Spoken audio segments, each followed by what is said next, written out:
Greetings, Timeless Sagas fans, and welcome back to another episode.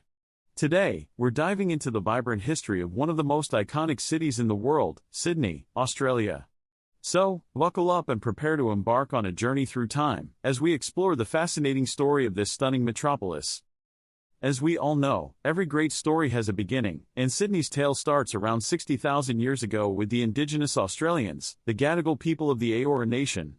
These folks were the original custodians of the land, and they forged a deep connection with nature, living off the bountiful resources that the area provided. The Eora Nation boasted a complex social structure, with clans and families living harmoniously, trading goods, and sharing cultural practices. It's a testament to the enduring spirit of these people that they still play an important role in Sydney's cultural fabric today. Fast forward to 1770, and things began to change rather dramatically. Enter the British explorer, Captain James Cook, who sailed into Botany Bay and claimed the land for the British Empire. Captain Cook's arrival marked the beginning of a tumultuous period for the indigenous Australians, as European colonization would ultimately disrupt their way of life and lead to the loss of their lands. But let's not get too dark here, folks. In 1788, the first fleet of British convicts and settlers arrived, led by Captain Arthur Phillip.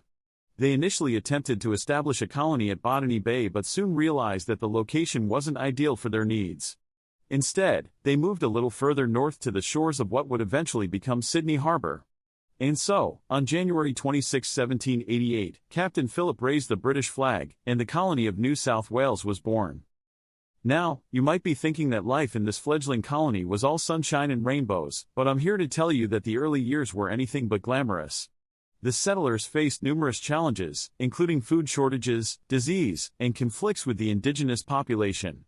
But despite these hardships, the colony began to grow, and by the early 1800s, Sydney started to transform into a bustling port city. As Sydney expanded, so too did its architectural landscape. The early 19th century saw the construction of some of the city's most iconic buildings, like the Hyde Park Barracks, designed by the convict architect Francis Greenway.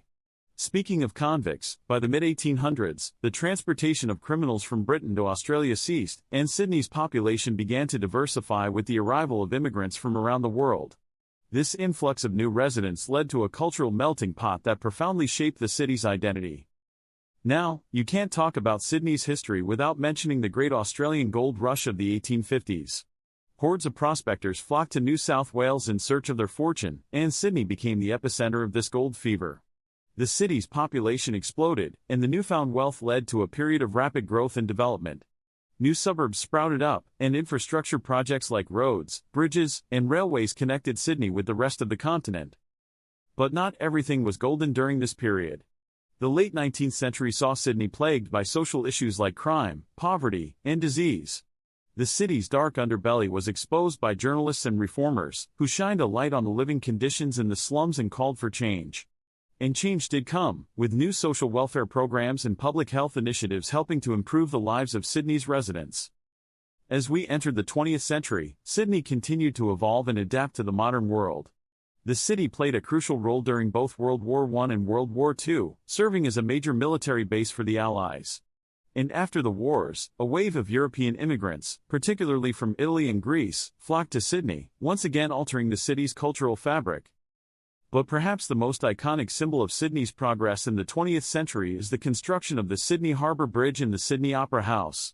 The Harbour Bridge, affectionately nicknamed the Coat Hanger, was opened in 1932 and instantly became a symbol of the city's ambition and innovation.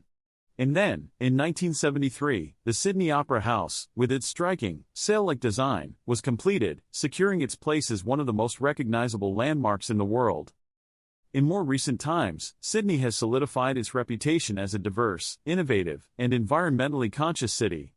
The 2000 Summer Olympics, held in Sydney, showcased the city's commitment to sustainability and put it on the global stage as a premier tourist destination. And there you have it, folks. The captivating and complex history of Sydney, Australia, is a testament to the resilience, ingenuity, and multicultural spirit of its people. From its indigenous roots to its colonial past and its modern-day status as a thriving metropolis, the story of Sydney is truly a timeless saga. Thank you for joining me on this journey through time, and be sure to subscribe to Timeless Sagas for more fascinating tales from the annals of history. Until next time, stay curious, my friends.